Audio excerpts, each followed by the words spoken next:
Bueno, como siempre empezamos diciéndoles buen día, buenas tardes, buenas noches, de acuerdo a cuando empiecen a ver este video. Esta videoclase va a tratar sobre el último tema de la unidad 4, que tiene que ver con la crisis de 1890, la ruptura del orden oligárquico y los proyectos de reforma del sistema de instrucción pública y diversificación del sistema de instrucción pública. Bien, antes de adentrarnos en el tema específico sobre la cuestión educativa, vamos a trabajar algunos elementos del contexto. Ustedes tienen el texto de David Rock, tienen el texto de Cortés Conde y Gallo, que con colaboración también de esta clase les va a ayudar para poder armar el contexto de la época en la cual se encuadra esta última parte, estos últimos años del siglo XIX y las primeras décadas la primera década del siglo XX, ¿no? Ustedes saben que a finales del siglo XIX el régimen oligárquico mostró sus fisuras evidenciadas en lo que se va a denominar la Revolución de 1890, una revolución que provoca la denominada crisis de 1890, y en este sentido nosotros vamos a hablar de una crisis política y de una crisis económica que representa un punto de inflexión en la historia argentina. El impacto de la inmigración y el desarrollo agrario dependiente convierten a las ciudades en un foco de concentración de población extranjera que sirvió, entre otras cosas, para ir armándose y articulándose una base social pluralista, ¿no? La crisis económica fue acompañada también, decimos, por la crisis política, que va a llevar, de alguna manera, luego a la organización y a la conformación de los partidos políticos. Algunas cuestiones que van a ver en la bibliografía y van a tener que prestar atención tienen que ver con estos puntos que nosotros marcamos acá, que formarían lo que uno podría denominar una crisis económica. Cabe decir que nosotros hacemos esta distinción por cuestiones, podríamos decir, teóricos-metodológicas, más metodológicas que teóricas, porque en realidad siempre una crisis económica conlleva a una crisis política, una política muchas veces también a una crisis económica, una crisis en la estructura social, bueno, etc. Pero especialmente cuando hablamos de variables económicas que entran en crisis, tiene que ver con la quiebra del Banco Nación y la quiebra del Banco de la Provincia de Buenos Aires, la suspensión de pago argentino a la compañía inglesa, la Baring Brothers, la caída de las inversiones británicas, el aumento de las exportaciones, pero a muy bajo precio, con lo cual eso impacta negativamente en las ganancias, creciente déficit de pago, se suspende el pago de la deuda externa, se empiezan a vender los ramales de ferrocarril del Estado a los comerciantes británicos. Después vamos a hablar un poquito más adelante sobre este tema también. Y se lleva adelante el denominado colapso financiero y comercial. Dicho esto, también en general en las clases presenciales les digo que tengan a mano un listado, ¿no?, de las presidencias argentinas y cómo se fueron conformando, sobre todo en este tiempo de finales del 19 y principios del 20, para que puedan también, cuando van leyendo, poder ubicarlos cronológicamente. Decimos que los partidos políticos fueron capaces de empezar de alguna manera a suministrar una articulación coherente de diversos grupos de intereses, oponiéndose a las prácticas de fraude y a la participación tan limitada que ustedes vieron seguramente cuando se trabajaba la generación anterior, ¿no?, cuando se trabajaba la generación del 80. Con ello se pretende institucionalizar la participación política, y establecer el voto como principal cambio político y como la ruptura más elocuente, en este sentido, con las prácticas y el sistema que había llevado adelante o que había conformado el PAN, el Partido Autonomista Nacional. El partido político y las organizaciones locales, por ejemplo los comités, se empezaron a convertir en la mayor asociación civil del país. Como la Unión Cívica, primero se denominó la Unión Cívica y después va a pasar a llamarse la Unión Cívica Radical y el Partido Socialista, que son uno de la conformación de lo que nosotros denominaríamos los partidos políticos modernos, ¿no? Ello en el marco de un crecimiento urbano que trajo como resultado la aparición de un sector medio cada vez más importante y un grupo de obreros enrolados en las filas no solamente del socialismo, sino también del anarquismo y del comunismo. El divorcio cada vez más acentuado entre los principios liberales y los principios democráticos conduce como primera instancia a la crisis de la oligarquía. Esto lo trabaja muy bien Romero. Ustedes no tienen el texto de Romero, pero para el que le guste la historia en algún momento puede recurrir a Breve Historia de la Argentina. Él trabaja también especialmente esta década, ¿no? Entonces, decimos acá que a partir de 1890 se puede afirmar que el territorio, ¿sí?, fue escenario de la conformación de sujetos políticos y sociales que intentan quebrar el Estado oligárquico, ¿no? Y cómo lo van a crear, cómo lo van a quebrar, fundamentalmente con la creación de nuevos partidos políticos, que lo vamos a ver más adelante, y la creación, la conformación del movimiento obrero, ¿no? Pensemos también en las disputas que empiezan a sucederse. Va a trabajar esto David Rock al interior del PAN, una vez que Juárez Celman asume la presidencia luego de la primera presidencia de Roca, y la crisis económica y la crisis financiera, digamos, fundamentalmente financiera, lo que hace es que este precario equilibrio de fuerzas, de sectores que Roca había logrado tener bajo su ala, ¿no?, tener bajo el PAN, ahora se empezaba a ver se quiebra, ¿no?, resquebrajado por la presidencia de Juárez Celman. Recuerden que después nuevamente Roca vuelve a ser presidente entre 1898 y 1904. Otro de los grupos que se van a oponer o que empiezan a oponerse a esta oligarquía no solamente va a ser la Unión Cívica Radical, que va a tener un apoyo popular muy fuerte, sobre todo por los grupos de clase media, sino también los sectores obreros, ¿sí?, y que en este marco deben considerarse los movimientos sociales y la formación de organizaciones de trabajadores, ¿no? Estos más hay, como decimos, los movimientos sociales de protesta, deben observarse dentro del marco de un crecimiento del sector industrial, resultado de la expansión general también que en algún momento se llevaba a cabo en la economía, y por el notorio predominio del elemento extranjero en los sectores de los trabajadores industriales. Ahora vamos a hablar después cuando trabajemos sobre esto. Entonces, en este lapso, David Rock habla entre 1890 y 1914. Uno podría discutirle por qué el 14 y no 1916, que es cuando asume Irigoyen a la presidencia. Él va a decir que en ese lapso la economía y la sociedad argentina tienen como eje el sector exportador. En este sector exportador nosotros nos vamos a encontrar con la exportación del trigo, del maíz, del lino, del cuero, la lana, la carne vacuna.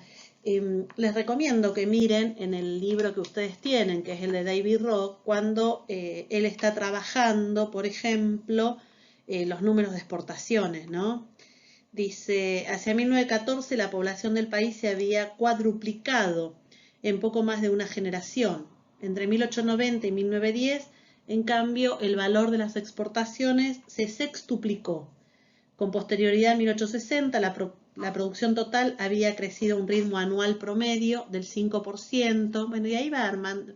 No, más allá de los números, lo que queremos que ustedes miren y vean, como yo les dije en la primera filmina, el aumento de las exportaciones. Después vamos a ver que este aumento de las exportaciones no iba de la mano de los precios, ¿no? Entonces esta caída de precios hace que también el índice de ganancia baje, pero hay una exportación. Este modelo agroexportador que ustedes seguramente estuvieron trabajando en las clases anteriores para la década del 80, sigue todavía con impulso, ¿no?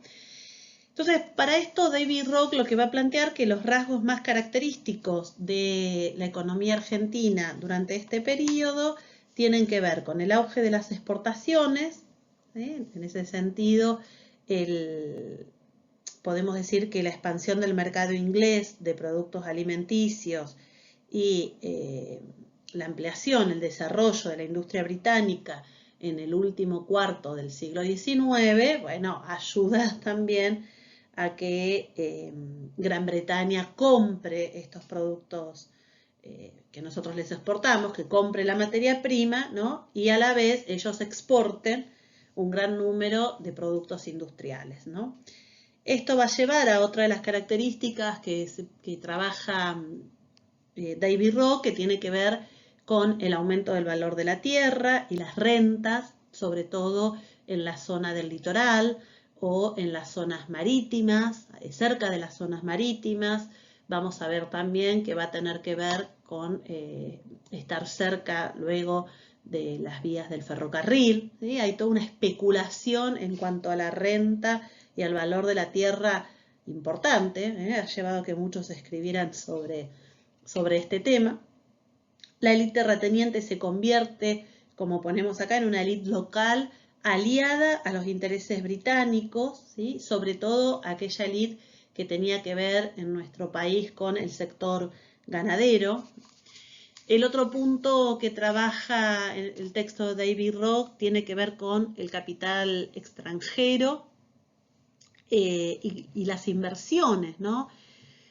Cuando uno trabaja las inversiones del capital inglés en nuestro país, también tiene que ir trabajando las fluctuaciones de esas inversiones, ¿no? Y entonces él habla de distintos momentos por los cuales ha pasado el tema de la inversión, ¿no?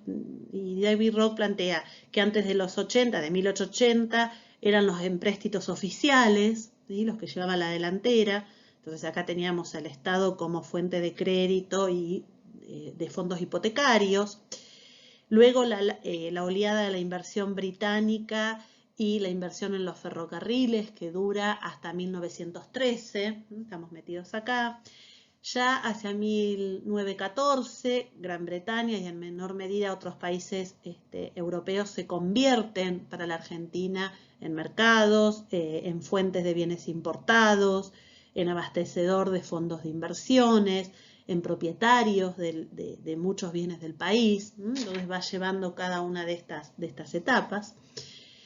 Tiene un apartado especial para la industria. Esto va a ser interesante para cuando después empecemos a ver algunas cuestiones de las reformas educativas y que viene en relación con la idea de abandonar el libre cambio, la idea de abandonar el libre cambio a favor de un proteccionismo.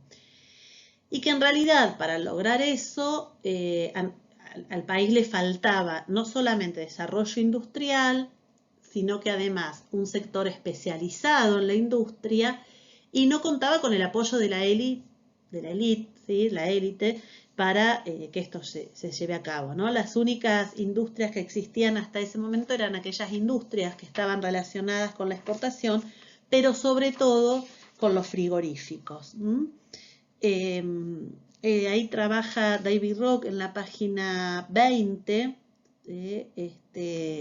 el tema en la página 19, el tema de la industria y los frigoríficos. Y en la página 20 trabaja algo no menor, que a mí me parece interesante ponerlo y que ustedes también lo tengan en cuenta, que tiene que ver con las diferencias que se empiezan a observar entre la región pampeana y el interior, ¿no? Y el resto de la Argentina. Y ahí sí, en la página 20 dice, dentro de la población rural había asimismo marcados contrastes entre la región pampeana y el interior. En el primer caso, o sea, en la región pampeana, predominaba un sistema de propiedades arrendadas a inmigrantes cuya producción era exportada en su mayor parte. En el segundo, o sea, en el interior, eran más comunes las grandes plantaciones o las formas de economía de subsistencia, y si se exceptúa a las regiones azucareras del noreste, la actividad comercial con frecuencia se limitaba a la satisfacción de la demanda de las pequeñas ciudades que actuaban fundamentalmente como centros de gobierno. Por último, la región pampeana no solo estaba más desarrollada que el interior, sino que era también el pivote en torno al cual giraba el poder político. El interior era políticamente débil y estaba sumido de continuo en la lucha por preservar y desarrollar su economía frente a los intereses de un litoral más poderoso. Esto también es para tenerlo en cuenta bueno, en la conformación también política y económica de nuestro país. Por supuesto que va a hacer además aclaraciones y va a trabajar todo lo que fue la red de ferrocarriles, que ustedes también la deben haber visto y haber trabajado en la primera parte de esta unidad. Y después trabaja, bien interesante para poder caracterizar, que algo dijimos en la primer filmina, la sociedad urbana de la época, basada fundamentalmente en una inmigración muy fuerte y muy importante para esta época, la conformación de una clase media urbana y los sectores obreros. En este sentido, habla entonces de que para 1914 la población de la ciudad de Buenos Aires superaba, dice, el 1.000.000 de habitantes, alrededor del 20% del total del país. Fue resultado no solo de su posición como puerto principal para el comercio mundial, sino también como cabecera de la línea férrea. Era un importante centro de consumo, un símbolo de la riqueza creada por el desarrollo de la economía primaria exportadora. Era la capital de la República y entonces tenía un lugar importante en el reclutamiento, ¿sí?, de cargos burocráticos y administrativos, ¿no? Y a partir de esto va trabajando la imagen que para la inmigración tenía la Argentina, ¿no? Nuestra imagen en Europa. Sí, la difusión de la movilidad económica, sobre todo, que llegaba a Europa, cómo la inmigración fue alentada también por el Estado, ¿sí?, y que apoyó además la élite terrateniente, ¿sí?, cuál era la finalidad de esta inmigración. Fíjense que en un momento, cuando también trabaja con muchos números, casi la mitad de la población total en Buenos Aires en 1914 era extranjera. Dice, los resultados entonces de la inmigración masiva fueron la saturación del mercado de trabajo, la creciente concentración de la población en las urbes. No obstante, debido a la gran movilidad de la fuerza de trabajo y a la facilidad con que se podían eliminar la mano de obra excedente mediante el artificio de reenviar a los inmigrantes a su país de origen, la desocupación casi nunca fue más que un fenómeno pasajero. Bueno, y va trabajando también los números de la desocupación desde 1890 hasta la Primera Guerra Mundial, incluida la Primera Guerra Mundial. Después trabaja todo el sector, como les decía, este sector de lo que se denomina la clase media urbana. Él en la página 31 hablan de estos trabajadores de cuello blanco, que era la clase media y que a partir de entonces empezaba a exigir también un nivel intelectual, un nivel educativo del que todavía no poseía. Dice, en la Argentina la movilidad social tendió a producirse no en virtud de la capacidad para experimentar o innovar. Los que tenían esa capacidad, por lo común, no llegaban más allá del almacén de la esquina o el pequeño taller, sino también merced a la búsqueda de amigos y patrones mejor ubicados en la escala social, que permitían acceder a la riqueza que circulaba por los canales de la élite. Bueno, dice, según muestra el cuadro 1, la clase media en Buenos Aires se dividía en forma más o menos pareja, un sector que correspondía, dice, a los oficinistas y otro sector que se denominan los empresarios, perdón, por un lado los oficinistas y los empresarios privados y por el otro lado los funcionarios públicos, ¿sí? u otros profesionales.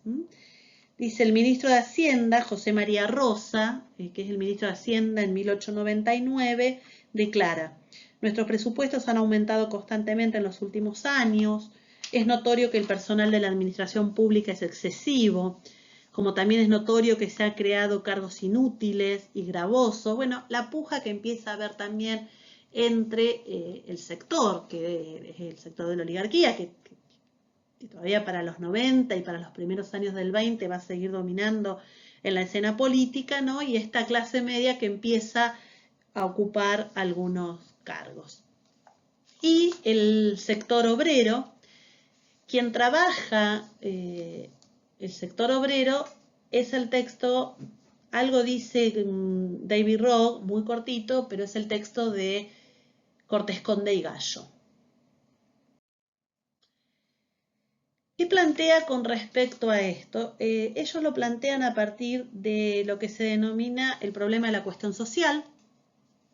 El Estado respondió con distintos mecanismos para neutralizar a los movimientos sociales, como fue el estado de sitio y la ley de residencia, que ahora vamos a trabajar con esta ley, voy a decir algo de esta ley, que en un momento además no solo de conflictividad social, sino también con los inicios de las primeras huelgas que se llevan a cabo en la Argentina a partir de 1902.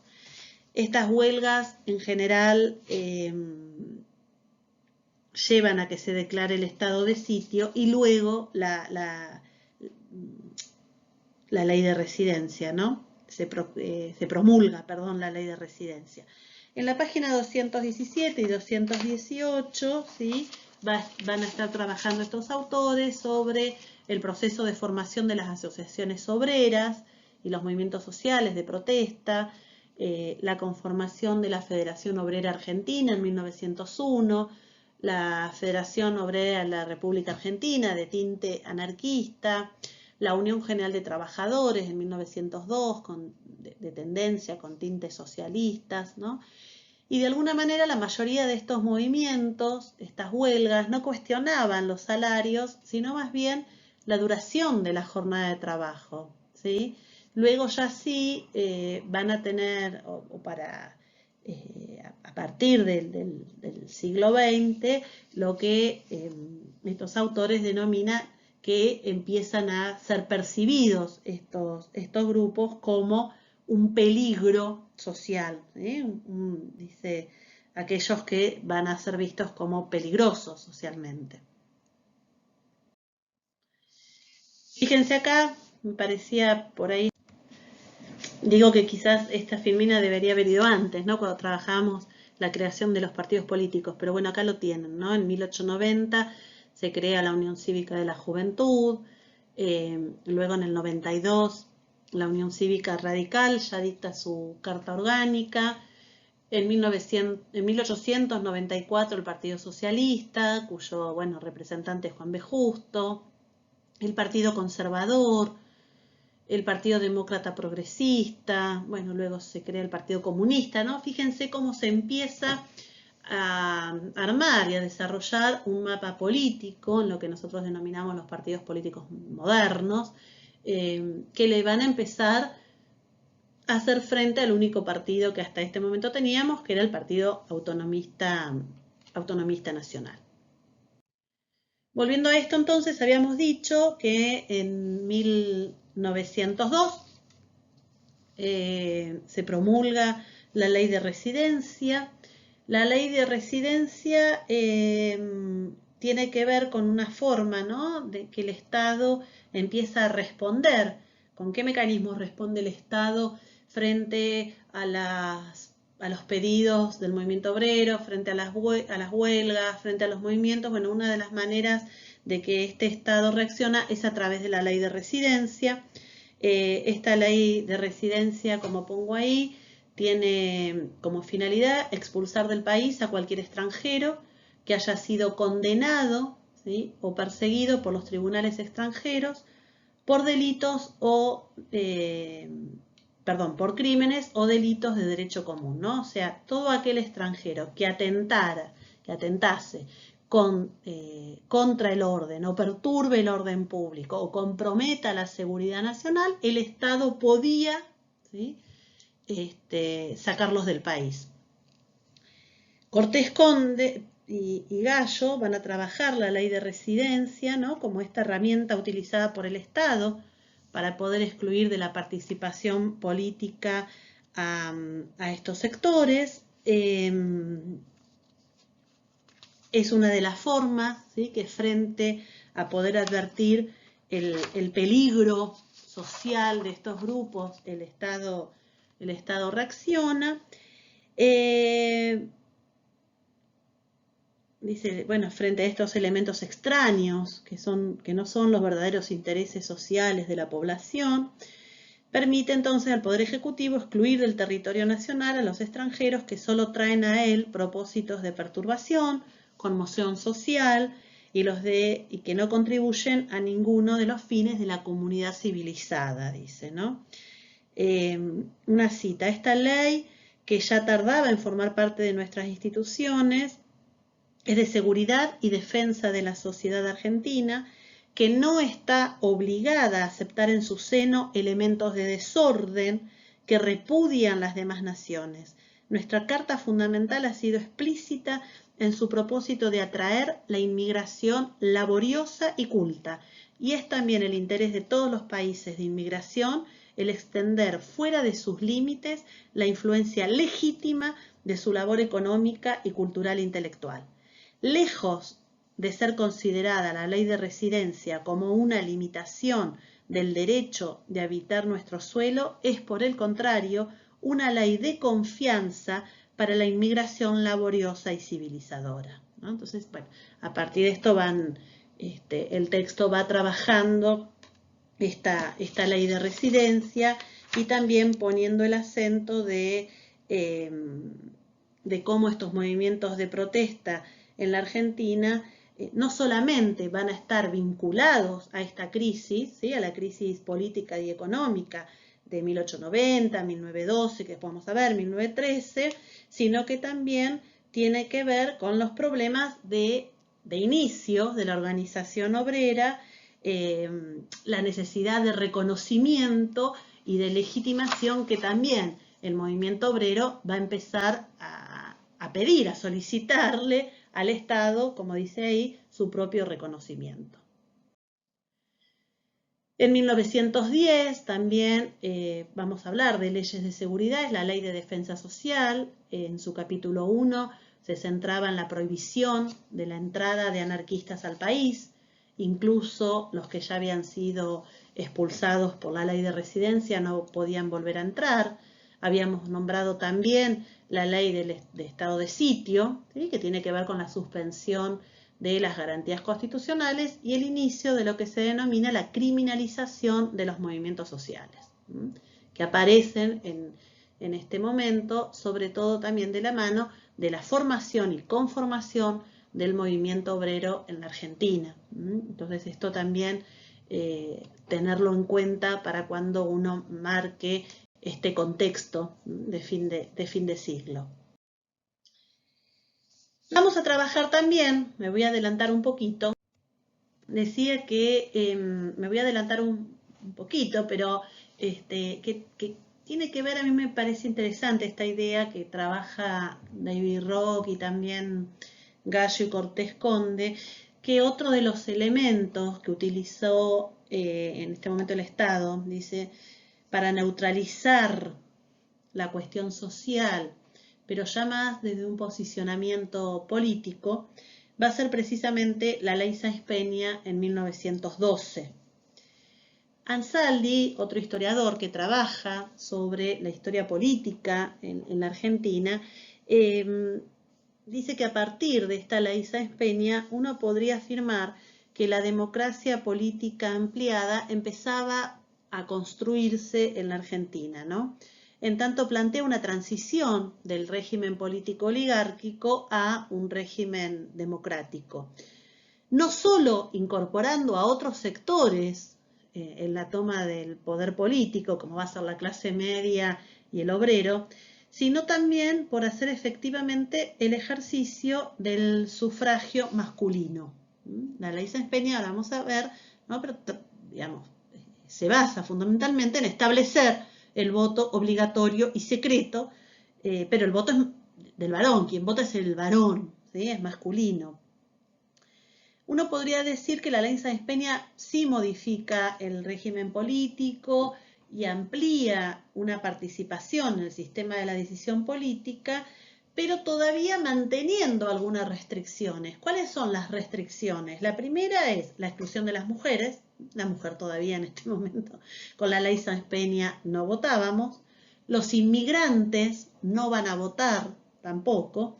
Y los argentinos que residen en los territorios nacionales. Recuerden también, y seguramente lo trabajaron, la ley de creación de los territorios nacionales, ¿sí? Bueno, Río Negro, Neuquén, Chaco, éramos territorios nacionales, entonces aquellos residentes de los territorios tampoco votábamos. Pensemos que, bueno, estoy pensando en Río Negro, se conforma como provincia en 1957, 1958, es el primer gobernador, entonces que les quede claro que aquellos que vivían en lo que se denominaron los territorios nacionales tampoco accedían al voto, ¿sí? Por lo tanto, esto plantea también para algunos autores problemas de legitimidad del sistema. ¿Pero por qué problemas de legitimidad del sistema? Precisamente porque está muy lejos la ley Sáenz Peña de significar la participación de amplias masas de la población. Es un avance y se lo trabaja como un avance, es una ley electoral importantísima en la historia argentina, en la historia política de la Argentina, pero no significa la participación total, ¿no? En este sentido, entonces, lo que se buscaba con la reforma electoral fue integrar, como dice Cortés, Conde y Gallo, a las minorías para que desempeñaran el papel de oposición leal, pero, como decíamos recién, no supuso que esas que estaban en condiciones de, o no se creyó que estas minorías iban a estar en condiciones de desalojar al oficialismo del poder que había detentado durante décadas, ¿sí? Recordemos que a partir de 1900 se asiste al surgimiento de una estructura política pluralista, como dijimos recién, conformada por el crecimiento de los sectores urbanos, y en 1912 la introducción de las reformas políticas que tornaron la estructura institucional del país más próxima a lo que se denomina un gobierno representativo. David Rock afirma que más que representar un cambio político revolucionario, la ley fue reflejo de la capacidad de esta élite que estaba gobernando para adaptar la estructura política del país a una nueva condición, ¿sí? A una nueva forma social que estaba tomando y que estaba llevándose a cabo en el país, y para hacer lugar a nuevos grupos dentro del sistema. La ley Sáenz Peña, que establecía el voto obligatorio y secreto, estableció, que a pesar de que estableció la universalidad del sufragio, en definitiva, la práctica de la participación política todavía sigue siendo muy baja. O sea, a partir de ahí también, fíjense que se están conformando los partidos políticos modernos, la ley de sufragio, digo, es el inicio de estas prácticas políticas, ¿sí? Y de juego político que se empezaban a ver acá en nuestro país. Seguimos acá entonces. ¿Qué dice al respecto autores como, decimos, Romero, David Rock, Falcón? Ricardo Falcón trabaja mucho también este periodo. que en realidad, y a mí me parece muy interesante esto que esta ley fue reflejo de la necesidad de la élite para adaptar la estructura política del país a una nueva condición que se estaba formando y que nunca pensaron que estas minorías, en definitiva, iban a desterrarlos del poder. Bueno, hacen mención a que, por ejemplo, Sáenz Peña en su presidencia quiere atraer a Irigoyen, dice, a su grupo para ganarse la oposición, dice, pero en realidad prefirió mantenerse independiente, ¿sí? Dice, Sáenz Peña pensaba que los radicales podrían eventualmente llegar al poder mediante una revolución, pero se le hacía muy difícil creer que pudieran triunfar en elecciones limpias, bueno, cosa que termina sucediendo, ¿no? De manera que uno dice que la primera intención de Sáenz Peña fue que su reforma actuase como una barrera contra los radicales, ¿no? Para aislarlos del apoyo popular. Nunca pensaron que iban a emprender otra salida y lo que sucedió luego, ¿no? La solución de Sáenz Peña era en líneas generales la misma que había ofrecido previamente Pellegrini hacía algunos años atrás. Creía que la élite debía democratizar las instituciones, creía que la élite era la que debía democratizar las instituciones del país, organizar un partido conservador popular mayoritario, legitimando así su control y suprimiendo las expresiones más inquietantes de este descontento popular, ¿sí? Como fue sobre todo la clase obrera inmigrante. Dice, una de las deficiencias principales de la política argentina era la falta de partidos. Entonces, estos partidos que se estaban conformando, que además los veían como necesarios, ¿sí? Bueno, iban a empezar a armar una especie de democracia, o se creía una democracia más estable. Sáenz Peña termina diciendo que la confianza depositada por la élite en el nuevo sistema era fortalecida por el hecho de que la ley no constituía un procedimiento verdaderamente democrático, sino que solo le concedía el sufragio a los argentinos nativos, y como el grueso de la clase obrera eran extranjeros, no iban a estar representadas en esta ley y por lo tanto ellos iban a poder acceder sin ningún problema, pensaron, al gobierno a través de las elecciones. Decimos entonces, y acá terminamos lo contextual, ¿no? Que en 1916 asume la presidencia Irigoyen, apoyada por una masa popular proveniente en su gran mayoría de sectores medios. Según los términos de la nueva ley electoral, el movimiento popular de alcances nacionales que llevó a Irigoyen, si bien fue heterogéneo en su composición, en su gran mayoría configuró una oposición abierta a la oligarquía gobernante y a la ideología liberal. En este contexto también no lo vamos a trabajar ahora, lo vamos a trabajar para la unidad número 5, lo que representó el centenario, ¿sí? Los 100 años de la Revolución de Mayo, lo que significó en 1910 el centenario, la intelectualidad que escribe a partir de este centenario y todo lo que significó expresiones sociopolíticas diferenciadas a la Unión Cívica Radical, como lo fue la Asociación para el Trabajo, la Liga Patriótica Nacional, organizaciones patronales antiobreras, xenófagas, representantes del nacionalismo católico. Bueno, esto también lo vamos a trabajar, decidimos trabajarlo en la próxima unidad, solamente lo nombro, ¿sí? como una forma de completar este contexto de 1890.